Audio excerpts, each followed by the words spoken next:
Hi there, it's Sam from pootles.co.uk. Thank you very much for joining me today. Today I have a faceted box for you.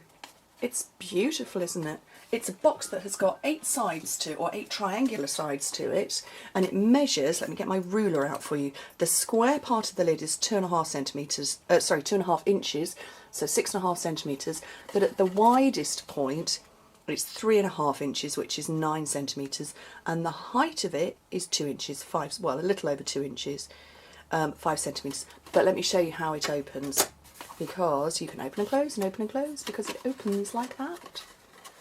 Gorgeous, fabulous. Can't take credit for it. Thank you very much, Ghirardelli, because when I was in the States recently, I went to Walgreens to stock up on little goodies and treats and sweets and stuff, and spotted they had a box of chocolates there. And I know I'm not the only person in the world who would buy a box just to deconstruct it. I know you're all nodding along, aren't you? Okay, piece of cardstock, 11.5 by 7 7/8 of an inch, and I have to trim this down very slightly because this is a piece of A4 cardstock, and I helpfully got it to 11 3/4 instead of 11.5. And I've already started the filming of this 3 times. Okay, so 11.5, 7 7/8 of an inch, which is 29 by 20.5 centimetres, and you stamp before you score. So I have got beautiful pistachio pudding here with the matching ink, because I wanted to go tone on tone. And I've got the Everything Eleanor stamp set, which comes, it's one of these ones that works with framelets, so this one and this one work with framelets, but I wanted the big swirly whirly. And like I say, I'm going tone on tone with this one. My original was soft sky with night of navy over the top, because I wanted the dark to contrast with the light. But I do love tone on tone. And I think the design of the box, it means that you don't need to put loads of decoration to it, which is why I kept it really simple. And you know what? The swirliness of this pattern is so beautiful that it stands alone really well. Okay, there we go. I'm going to move that out of the way just for a minute. We're going to do the scoring now, so I'm going to grab my scoring tool and a stylus. And normally you hear, oh, let's just thump the tripod. Normally you hear me say working on the long side. Well, this particular box, you need to work on the short side first, and that is crucial because we're not scoring all the way, we're only scoring in sections. So you score it at 2.5 inches, I'll give you the metrics in a second, 4 5/8 of an inch, and 7 1/8 of an inch, which is 6.5, 12, 18.5 centimetres. Then you turn it round with the short side, this short score line at the top, and you're scoring down to the second one. So that's the first, that's the second, and we're only going to score to that point at 2.5, 5, 7.5 and 10. And in metric you're going to score it at 6.5, 12, 18.5. No, you're not at all. That was this one. 6.5, 12, 18.5. This one, I'm sorry, 6.5, 13, 19.5 and 26. Don't panic, it's all going to be on my blog anyway. And then you rotate it 180 degrees, and we're going to score this time at 1/4 inch, 2 3/4, 5 1/4, 7 3/4 and 10 1/4 inches. And then for the metrics, you're going to score it at 6.2, 12.7, 19.2 and 25.7. Okay, so I'm going to move that out of the way, and I'm going to bring in a black pen because I don't know how well you're going to be able to see these lines, or actually a pencil because that's all that's close by. So we've scored lines in this position, which hopefully you can see now, and along there, can't see that one very well, and along here,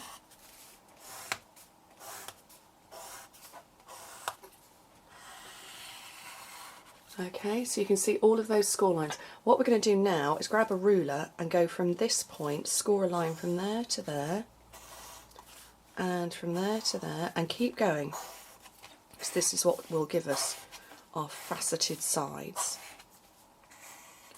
Okay, so that's how we're going to score now. Okie dokie. Right. Oh, there's a line there. Oops, forgot about that one. So I'm going to do that on the other side, but I just wanted to show you. I felt it was important because the first time of filming, I couldn't see a thing. Okay, so I'm going to join up my lines. Ba-ding! There goes my phone. I thought I put it on silent. Apparently not. Okay.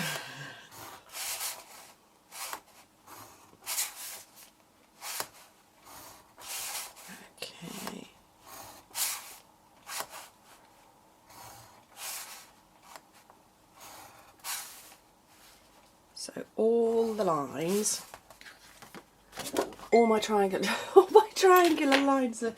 Oh God, excuse me a second. Let me just put this on mute. Oh, it's all. I can't turn it off. There we go. Okay, right. So I've scored those lines. There's bits that we need to remove now. So this part, if I bring it back to the top, this is what's going to create the lid here. So this one we need to keep. This whole section, top as well. Ditch that bit. In fact, ditch all of those bits at the top. Okay, so skinny bits don't need. This part here, or rather this part, don't need. So that's a small rectangle at the bottom. Got another small rectangle here. Don't need that one. Or the bits above it. So we don't need that small rectangle or that half triangle. Okay, with me so far?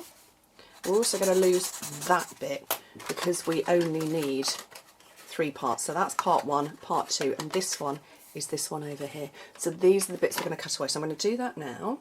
Let's get the correct scissors. And I'm going to turn it over just so that I can see, because I can't see with my scribbly lines now.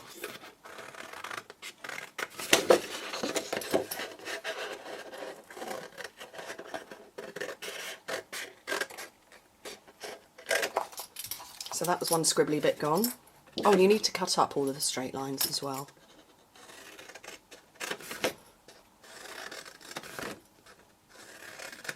And then I've got another section here, but it's only the one part. I don't want to lose that bit because I obviously need something to stick.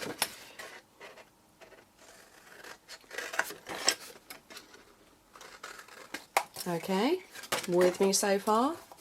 That had a scribbly bit on it. And then we're going to cut. We're going to keep hold of this one.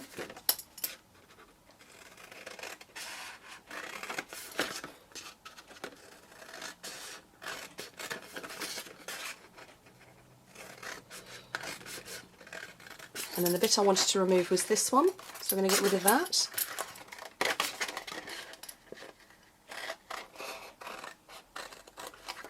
And the top parts of this, but actually you want to lose a bit more than the full top, so just hack into it a bit. Okay, then just for ease of closure sakes, I'm just going to notch in very slightly, so a little whisper of a bit,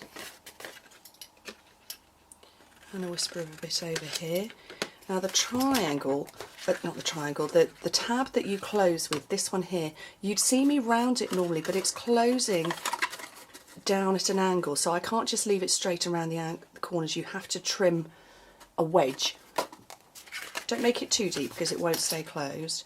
Make it shallow, a small little triangular part, and then add to it. Cut more off if you need to. You can't stick it back once you've cut it off. Okay, so that's my box cut out now. Now it's just a case of folding and scoring. So I'm going to, whoops, let's throw a bone folder on the floor. I'll fold up the score lines, the straight lines first, and then I'll show you how to do the triangular ones.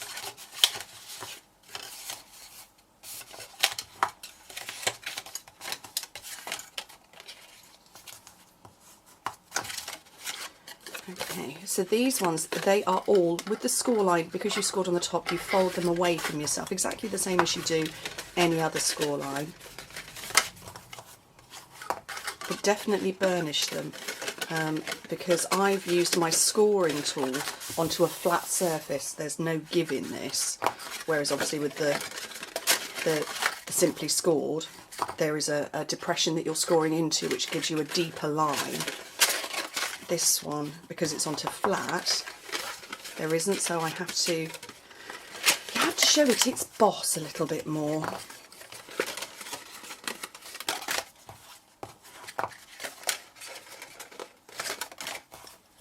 Okay, so I'm going to stick that together in a second.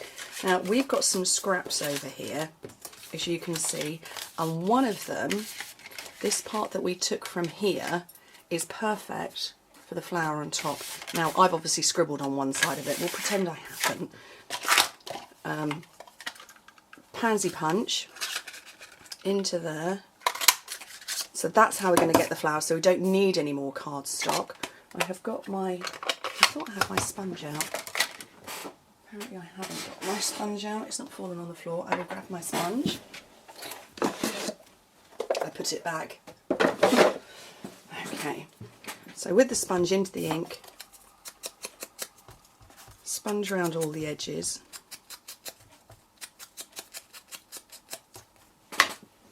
And then poke a hole in the middle to put the brad in.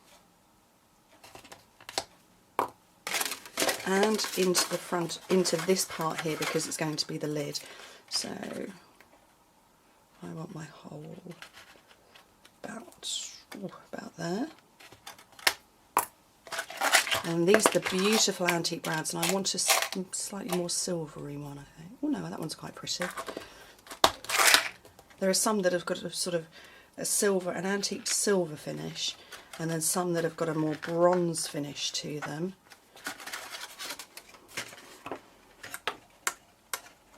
And some that have got a more gold finish to them. Okay.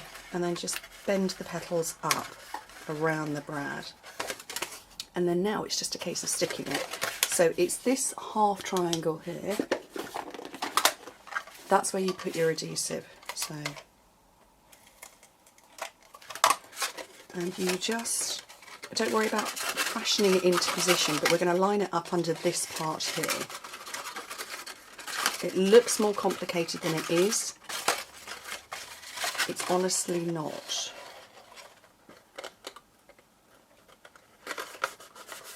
So that's stuck down. This is now, this is the front, but obviously we've got two front parts, but I want to have this one sticking in last. So we'll go round in a circle like that.